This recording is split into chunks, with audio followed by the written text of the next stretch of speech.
Two Guys, One Reel podcast.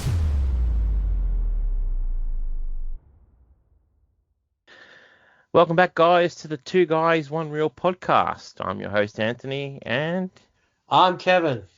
here we are to give you an episode on the movies in June.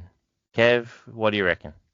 Oh, it's a packed month, mate. It is completely packed. It's jam-packed, isn't it? Oh, absolutely. And it's happy to be back with you again, by the way. Yeah, no, it's been a while, and to do an episode together, and Yes. apologies for that, folks. But we are here, and we're here to deliver. Yep, 100%. And what can we expect this month, Anthony? Well, guys, we're going to kick off with Karate Kid Legends. This is a long-awaited sequel to the Karate Kid franchise, coming off the success of Cobra Kai. And so this releases June 5th, and Daniel arrives in Beijing, where Mr. Han has been seeking him out. Han has a new protege, Li Fong. The two mentors must collaborate to instruct Li Fong. And this is Jackie Chan, Ralph Macchio, Ben Wang, who's making his debut, Joshua Jackson, Sadie Stanley, and Ming Na Wen. Wow. That's a bit of a big cast, and like that's both Karate Kid worlds kind of intersecting together, Kev. Yeah, and this will be a feature film, not a TV series. So That's right. It's got a bit to bring to the big screen, hopefully. Yeah, well, hopefully it does well. I mean, it's getting a bit of a buzz, and again, coming off the success of Cobra Kai, which was very successful. I think a lot of people will be checking that out. Yeah, well, the promotion they've been doing through Domino's, I tried with the spicy, was it Dragon Kick sauce? Wow, very spicy. Oh, well, there you go. You heard it here, folks. All right, everyone. And also releasing June 5th is Ballerina. So Ooh. What installment is this one again, Anthony? So this one is set between episode 3 of John Wick and episode 4. Okay. Well, I haven't seen all of the John Wicks. I've seen, I think, 1 to 3, I think. Yeah. But anyway, so a Ballerina, an assassin trained in the traditions of the Ruska Roma organization, sets out to seek revenge after her father's death. This stars Ana de Armas, Keanu Reeves, and Ian McShane. So we have the returning cast, obviously, of Keanu Reeves and Ian McShane, and Ana de Armas' first entry into the franchise, Kev. And as I said, this is set between episode 3 and 4 of John Wick. So this is going to be really interesting. Awesome. So this will be the 5th film in the franchise. That's right, Kev. And it from the trailers already, from what I've seen, this looks to be a really good one. And with a female protagonist taking on John Wick, and what do we know? Is he going to be an enemy to her, or is he going to be an ally? You don't know. Yeah. We're going to find out. Well, we'll see. All right, what's next? Okay, we have The Ritual, which again releases on June 5th. Wow, June 5th's going to be busy. Yeah, massive. So two priests, one questioning his faith and one reckoning with a troubled past, must put aside their differences to save a possessed young woman through a difficult and dangerous series of exorcisms. This is directed by David Middle, with a cast of Al Pacino, Dan Stevens, Ashley Greene, Patricia Heaton, and Abigail Cowan. Now, that's a cast, mate. Oh, yeah, Al Pacino in a horror film. Yeah. Now, obviously, you got Dan Stevens. Like, when you hear his name, he's obviously Beauty and the Beast, and, like, Ashley Greene from Twilight, and, yeah, so... Oh, there you go. Yeah. There you go, I haven't picked up on that. Jeez. Okay. So, this is another horror film that's coming out. Like, I feel like this year is pumping out the horror films. That's a good thing. It is. I think that the more love they can. I mean, there's a couple of hit and misses, but Al Pacino, I'm actually really interested in seeing this one. Yeah, and because he's got such a great background in films, and he's not a stranger to the horror genre, and like he's done like a vast different collection of films in his lifetime. So like, yeah, that'll be really interesting. Plus, he's got such a background in stage acting too. So this will be really interesting. Okay, we shall see. All right, well, the next one we got is not coming out June 5th, but it is coming out June 12th, which is Hans Zimmer and Friends, Diamond in the Desert. This is going to be a good one, Kev. Yes, so it's a live performance of Zimmer's most revered compositions, featuring conversations with Billie Eilish, Sir Christopher Nolan, Denis Villeneuve, Yep. Phineas, Jerry Bruckheimer, Johnny Marr, Pharrell Williams, Tanya Lapointe, Timothy Chalamet, and Zendaya. Man, wow. And it's directed by Paul Pugdale. And obviously the cast is who I've just mentioned. And as I was telling you just previously, this is part concert, part series of interviews. Oh. So this is going to be a real kind of eye-opener into the behind-the-scenes kind of methodology and how Hans Zimmer put together his most famous compositions. And coming off the back of seeing Hans Zimmer live recently here in Melbourne, this is going to be a good one, Kev. Oh, but there you go. I reckon it will be doing really well. Yeah. So, what else we got? We have How to Train Your Dragon, which again releases on the 12th of June. Going to be a packed week, I think. Oh, yeah.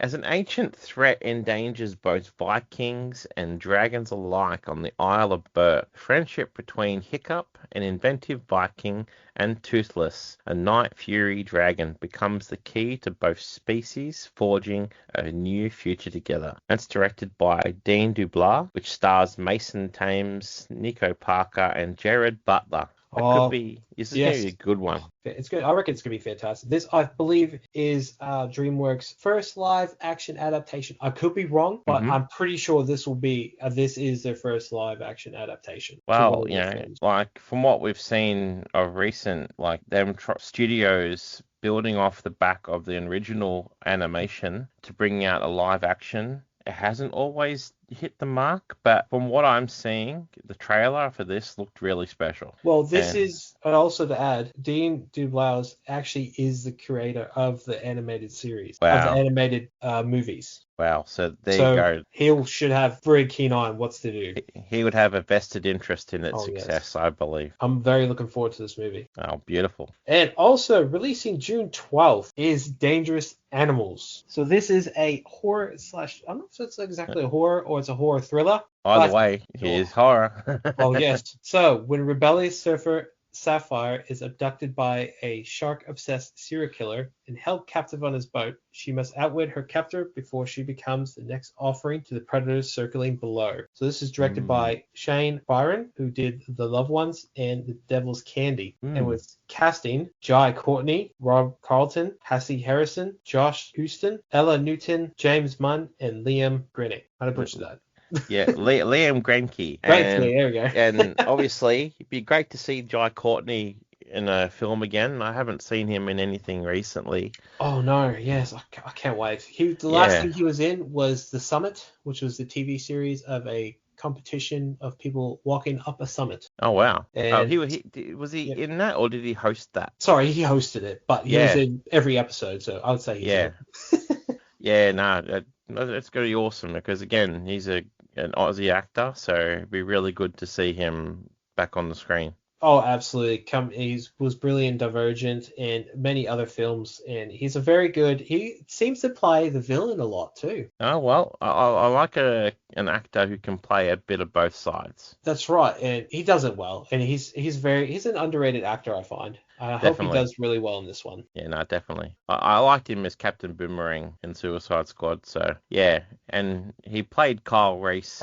in Terminator as well, so yeah. That's right. Yeah, he was in Suicide Squad. That's right. Yes. He was. So yeah, that could be really interesting. Either way, we definitely support Aussie actors. 100%. Yes, absolutely. Yeah. Up next, we got Disney Pixar's Elio, which releases on June 19. So June is definitely massive so far, guys.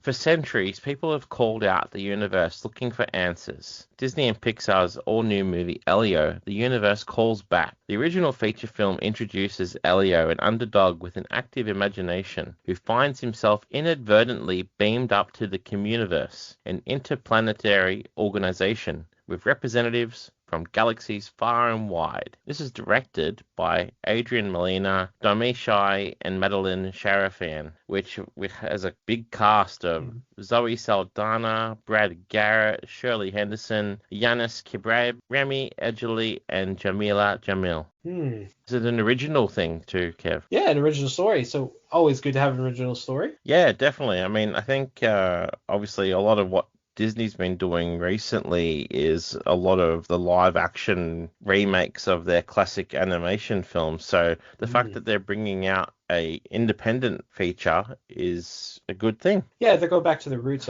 Well, with Pixar, I feel like this could be a good one, but also depends on how they do the story, you know? Yeah. I feel Disney is I don't know, they just keep trying to do things that people just don't like, but I'm hoping they do well with this one. As always, it could be a very good, compelling story and hit you in the fields like they always do. Yeah, hopefully it appeals to the kids, because it sounds like it's going to definitely target the kids and either way, families. So people should give that a go. All right. What we got next, Kev? Also, releasing June 19th is 28 Years Later. Here we go. So this one is the third installment of the 28 Years franchise. So in this one, a group of survivors of the Rage virus lives on a small island. When one of the group leaves the island on a mission into the mainland, I can already see what's going to happen. He discovers secrets, wonders, and horrors that have mutated not only the infection but other survivors. This is directed by Danny Boyle, stars Jack O'Connell, came from Sinners. Sinners, which is a massive get because he was brilliant in Sinners, folks. Yes. And we also has Ralph Fiennes, Aaron Taylor Johnson. Wow. Another horror one. Yeah. But this one I feel is going to be will be a big one. And this has been long awaited too, because Danny Boyle always said he was going to come back and do this one. Okay. Yeah. I've seen the 28 Days Later. I've seen that one. I have seen that one too. I haven't seen the second one. I haven't seen that either. So okay. Here, folks, you're always going to hear both Kev and I admit to not seeing something, but it gives us the homework to go back and watch stuff, which is what keeps things interesting. Yes, it's hard. Like, there's a big gap in my life where I just didn't watch movies. I was doing other things, and I need to catch up. We all do. We all do. But that part of this learning podcast, folks, is you're on this journey with us. So if you haven't seen it, you got to tell us in the comments what you think and what you've seen. Yeah. And what you haven't seen too, for that. Exactly. Or what we should see. And what we should see. Give us your suggestions. It's all right. All right, what's next? All right, we've got F1 the movie, which releases June 26th. Now, Kev, this is going to be massive. I'm going to say it now, this is going to be the movie of the month. Wow, yeah. I reckon this is going to be it. Yeah. But go on, Yeah, from seeing the trailer, it looks massive. Oh. A Formula One driver comes out of retirement to mentor and team up with a younger driver. Directed by Joseph Kosinski, starring Brad Pitt, Javier Bardem, and Kerry Condon. And so this is creating a lot of buzz, especially overseas. So really looking forward to that. This one I feel is going to be for the F1 fans. Yeah. This should be a multinational hit. Yeah. From the trailer that I have seen, that many people may have seen. It's following the F1 sort of really closely, because I've watched Drive to Survive. I've seen every season of that, and I feel like it's going to have the element of F1, which I'm very happy of. And it's really interesting how they film it too in camera, especially from the driver's point of view. So I'm really looking forward to that. It's going to be a banger, that one. No, definitely. And all right, to round us out, we have releasing June 26th as well is, you guessed it, another horror film. It is Megan 2.0. So it is 2 years after Megan's rampage. Her creator, Gemma, resorts to resurrecting her infamous creation in order to take down Amelia, the military-grade weapon who was built by a defense contractor who stole Megan's underlying tech. That sounds it does. That sounds very interesting. Yeah, I saw the trailer to this the other week, and it really looks like a good film. Like, if you've seen the first one, folks, Megan, the first one, it really was out there. And I haven't seen. I've seen that photo of Megan dancing and the whole Yeah, meme I of that. mean, yeah, that's perceived as funny, but it Yes. had its elements. It was a real thriller. But no, that sounds very interesting. But yeah, this month we got one, two, what is it? Three, four horror films this month. That's massive. And And, obviously, we're on the bandwagon, folks, for the horror genre and for oh yeah, action films in general. But yeah, most this is going to be massive. most films in general I'm pretty on the bandwagon for. Yeah, Like there's so much coming out this year. It's so crazy. yeah, And we're trying to cover everything, and I knew we missed some from May, but when it comes out to streaming, I would like to revisit them. I would like to yeah, do, definitely. and we should come. We'll do and catch up and do a review on them as well. Yeah, So, obviously, due to commitments and illness and that, we oh yeah, missed Mission Impossible, Yep. which went out into the world with great buzz and has blown everyone away. And I was originally going to cover that for this month, and yeah, because of being ill, I didn't get to. But I do intend to still go see it at some point. yeah. And if we don't get to see it before it gets out of cinema, then we will do a review on it when it comes out to streaming or whatever. Yeah, because as Kev mentioned, folks, we will touch on streaming. We're very interested in what's happening with the Alien films. Oh, And yeah, so yeah, like I was talking back and forth with Kev, that's something we're genuinely interested in. And I believe that there's a lot of big things coming out this year that we're definitely going to take you along on the journey with us for. Absolutely. All right. So that rounds off our list of what's coming out in June. Yep. So we're going to go into the news and rumors segment of this episode.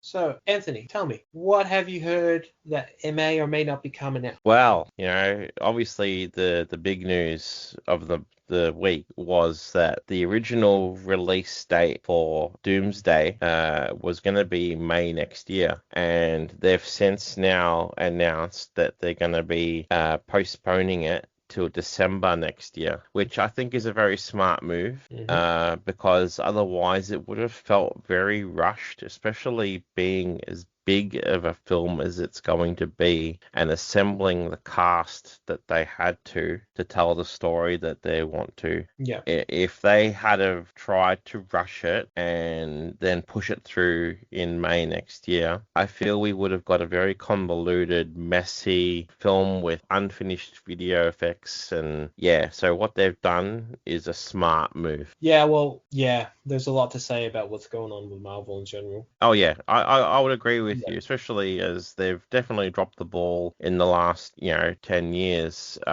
They've released many a film that they probably shouldn't have, or they shouldn't have released it the way they did. They should have put more time and probably a lot more effort into releasing better stories, and I feel pretty mutual as you that they screwed the pooch big time. And as you mentioned previously, there's very much a Marvel fatigue. Yes, we'll go into that a bit more in depth.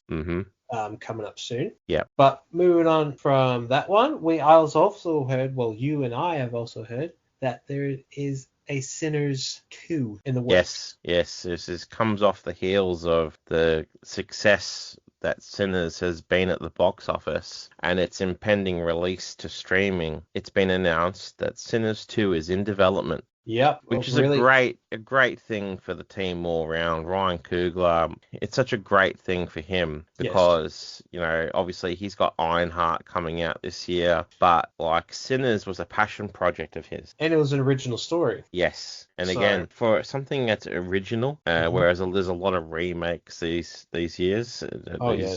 So the fact that it came out and took the world by storm like it did, this is a massive, massive thing. Yes, and well, I'm going to speculate. I reckon this will be a prequel to Sinners. I reckon it will be, well, I'm hoping. I'm foreshadowing, not foreshadowing, but I'm just trying to predict that I hope they touch on the Native Americans that were in the first one. Yes, and Remy. And Remy as how he became who he was from whoever, and I hope they go into that. But what's your sort of thinking on that? Well, I think it can go either way. It can either be a prequel or it can be a sequel where it touches on the journey set after the events of Sinners. But either way, it's a massive, massive success for the cast all around. Michael B. Jordan, I can't say enough good about the man. And work. he himself is a great director, but as an actor as well. I mean, he just had an endorsement from Tom Cruise, of all people, saying that he's going to work with him. So who knows? Would we see a revisit to the vampire genre from Mr. One Tom Cruise? Oh, yeah, Interview with the Vampire. Woo! That would be it would be. Great. And also, in the news that has come out, is that Ed Gale has passed away. He passed away on 27th of May. He played Chucky. Yes, and he died at 61. Oh, what a shame. He was also Howard the Duck. Really? Okay. That's interesting too. I mean, that's a callback and a half. That's right. Oh, yeah, that's right, yeah. But yeah, he'll definitely be remembered for Chucky. Yes. Wow. Yeah. Any other news or anything you've heard? Well, I'm just seeing a lot of buzz, obviously, with the campaign for Superman. Yes, there's a lot of mixed bag in that. Yeah, but they released a snippet of a feature of David Corenswet with the children and the cast, and basically touching on his exercise regime to bulk up to become Superman. And I think that they're really, really putting all their marbles into one bag, hoping that this is going to be successful. And obviously it comes out in July, but they're going to ramp up the promotion for this big time. Oh, they already are. Like I've even seen toys being released already. Yep. There's a toy line. They've done a commercial for it. I'm just like, yeah, they're putting all the money in the basket. Yeah, that they were talking about possible leaked plot points for the movie, but obviously I try not to pay too much attention to anything that reveals anything, especially as there's a lot of people of just leaking and wanting to just ruin it for everyone else. But yes, I just don't think it helps, because again, there's some films where you have to respect the past, but you got to embrace the future. Well, this is a new era, so this is a whole new line we're looking at. We can't just be living on the coattails of Zack Snyder. Yeah, and again, we can love what came before. Yes. And we're allowed to do that. But again, we can fervently support what comes out, and as moviegoers, that's what you're meant to do. Whether you like it or hate it, it's about the experience. Oh, that's it. That's what the whole thing is. It's to escape and experience something new. Mm-hmm. So that will wrap up our episode for today with Movies in June. Thank you for sticking with us. And if you've gotten this far, as always, please check out our Facebook page. Check us on YouTube, Spotify, Apple Music, Amazon, anywhere you can get your podcasts. Give us a like and a review, and get engaged. Give us comments, give us feedback so we can know how you guys are enjoying it and what we may improve on. Tell us what you think of the podcast in general and our episodes, and give us a suggestion of anything you think that you'd like us to cover. And we'd appreciate the feedback, because this is a learning podcast and we're going to grow over time. And we appreciate everyone who's tuned in. All right. And until next time, guys, we'll see you later.